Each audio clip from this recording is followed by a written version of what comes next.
Donc papa Florian m'a donné la bouteille d'eau et je suis parti. Quand je suis parti, mais avant de partir, il m'a dit, je viens chez toi vendredi prochain. Il a fait asseoir ma fille était là. Il a demandé à ma fille, dis ce qui est en toi. Parce que si tu ne dis pas, tes jours sont comptés. Mais elle était là, elle répétait les mêmes choses. Elle répétait les mêmes choses. Papa Florian dit, bon, moi je m'avais, mais tes jours sont comptés. Et je suis descendu avec lui, je l'ai accompagné à la voiture, il a dit, les jours de ta fille sont comptés. Ah, moi je viens prier, on dit les jours de ma fille sont comptés. Je fais comment? Et je suis retourné, c'était le vendredi. Le mardi matin, ma petite fille, c'est-à-dire sa fille, la réveille pour lui donner ses médicaments. Elle est décédée. Donc elle vient m'annoncer son me réveil. Je me réveille, mais je vous dis, elle est décédée. Je suis assis là. Je vais faire comment pour l'enterrer? Je ne sais même pas par où passer. Et il y a une voix qui me disait, le mari elle est décédée, hein, tu l'enterres le samedi. J'ai dit, mais je vais l'enterrer comment le samedi? Parce que quand je regarde même là, ah, samedi c'est tout près là. La même voix me dit, va à la morgue. J'arrive à la morgue, 50 000, 60 000, 100 000. On t'attendait pour te donner cet argent. Je suis allé payer, je l'ai enterré.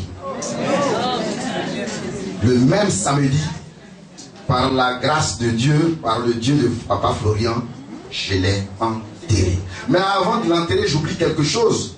Quand j'ai essayé de causer avec elle après le départ de Papa Florian le dimanche, elle m'a dit oui, Papa Florian est venu ici, il nous a arraché ce qu'on t'a pris.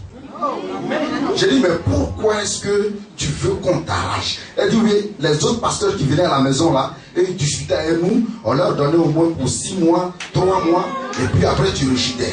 Mais Papa Florian est venu, il s'est assis. Grand-maman lui a donné, il a arraché de force. Moi, il m'a arraché de force. Il n'a même pas discuté avec vous. Lui, il ne discute pas avec les gens. J'arrache. Donc Papa Florian a déjà arraché ta bénédiction. Ta bénédiction, c'est comme un compte, l'argent qu'on a placé sur ton compte. C'est à toi maintenant de faire en sorte de rentrer dans ta bénédiction. Je vous dis que dans la journée d'hier, j'avais l'envie de venir ici aujourd'hui. Je n'avais que 500 en poche. Ma fille vient, elle dit, papa, ah, vraiment, mon goûter tout et tout, avec ses soeurs. J'ai dit, bah, bon, d'accord, voilà 500, on va prendre 250. Et puis, chose. Donc, j'étais assis là, j'ai dit, non. Bon, je suis à Marcory, donc je calcule. Non, mais je peux marcher doucement, c'est pas grave. Et puis, au retour, bon, je vais me débrouiller, je prends le bus et au retour. Donc, j'étais là en train de tourner sur moi. Et puis, on m'appelle. Oui, mon fils Brissi. Il dit, maman, c'est une femme.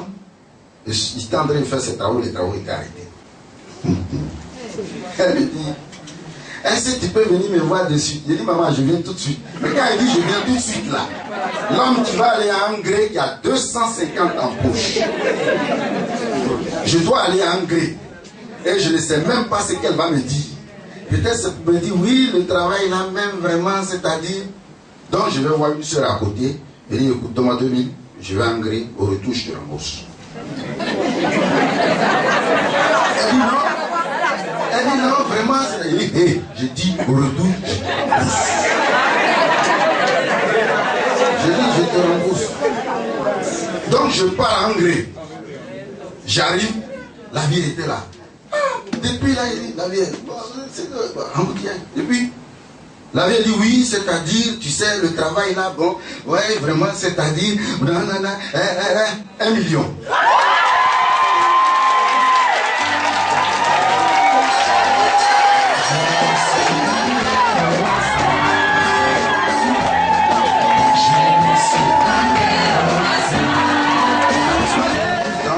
Ma mère, effectivement, était venue à Abidjan ici pour l'enterrement des 2 corps.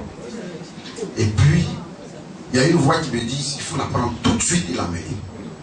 Au moment où je prenais la décision, quand on est venu, Effectivement, bon, il était déjà tard. Papa Florian nous a dit de partir. Le lendemain, je l'ai ramené ici. Et Papa Florian a fait ce qu'il devait faire. Amen. Je vous dis qu'elle n'a pas dit un seul mot. C'est quand elle est arrivée ici qu'elle a demandé où nous sommes. Je lui ai dit, ici, c'est chez un homme de Dieu. Elle dit, mais tu es à l'église catholique, tu viens chercher quoi ici? C'est l'église catholique là qui est bien. Tu viens chercher quoi ici? C'est comme ça vous faites et puis vous changez d'église n'importe comment. Je lui ai dit, ici là, on peut prier aussi. Mais ici là, c'est pourquoi on prie pour nous tous, tes enfants et puis toi-même. Donc c'est pour cela que nous sommes venus. Je vous dis qu'elle ne tenait plus sur le siège. Effectivement, si je ne l'avais pas amenée ici ce jour-là, le lundi matin, elle est partie. Elle est partie à Guénois. Donc ce qui veut dire que si j'avais tardé là, elle n'allait pas venir ici. Vous savez, il y a plusieurs voix en nous. Mais il y a une voix qu'il faut écouter. Dans ce combat-là, ma fille a dit que Papa Florian était là, à côté d'elle. Il faut que je rectifie. Parce que dedans, elle a dit, en rêve, j'ai vu Papa Florian. Il était là, à côté d'elle. Et c'est le lendemain, elle a dit, c'est le lendemain, un ange a sonné à la porte. Quand l'ange est rentré, il avait une épée à main. Et c'est là qu'il a dit, réveille ton papa. Elle allait me réveiller, il a déposé l'épée dans ma main.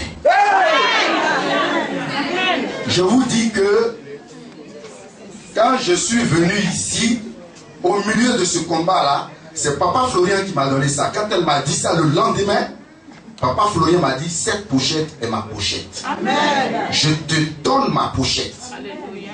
Parce qu'il avait vu que je ne pouvais plus combattre seul. Et il m'a donné cette pochette. C'était l'épée qu'on m'avait donnée en rêve. C'était l'épée. Et cette pochette, elle m'a apporté beaucoup de choses. Je suis venu ici, j'ai dit à Papa Florian, tu as un message à me donner. Si je dois servir Dieu, je sais que tu vas me le dire. Il m'a dit, tu vas servir Dieu au plus haut niveau. C'est pour cela que Dieu a préservé ta vie. Si Papa Florian ne dit rien, c'est pour ne pas qu'on tombe dans la facilité. Parce que s'il m'avait dit tout cela, eh bien moi je n'allais plus venir ici. D'abord, moi servir Dieu. Les fêtes de Pâques, je travaille sur chantier. Je ne payais pas ma dîme. Vous savez, à l'église catholique, on n'a pas la culture de payer des dîmes. Mais ça nous tue. Ça nous tue. Aujourd'hui, je paye ma dîme. Je rends gloire au Dieu de Papa Florian. Vous voyez ce qui m'a marqué dans ça? Papa Florian savait que je n'avais rien, mais il s'est rendu chez moi. Il savait que je n'avais rien, il m'a protégé. Il a protégé ma vie jusqu'à ce que j'arrive ici aujourd'hui. Je dois ma vie à Dieu, donc je dois ma vie à Papa Florian. Je lui dis merci et que Dieu nous bénisse. Amen.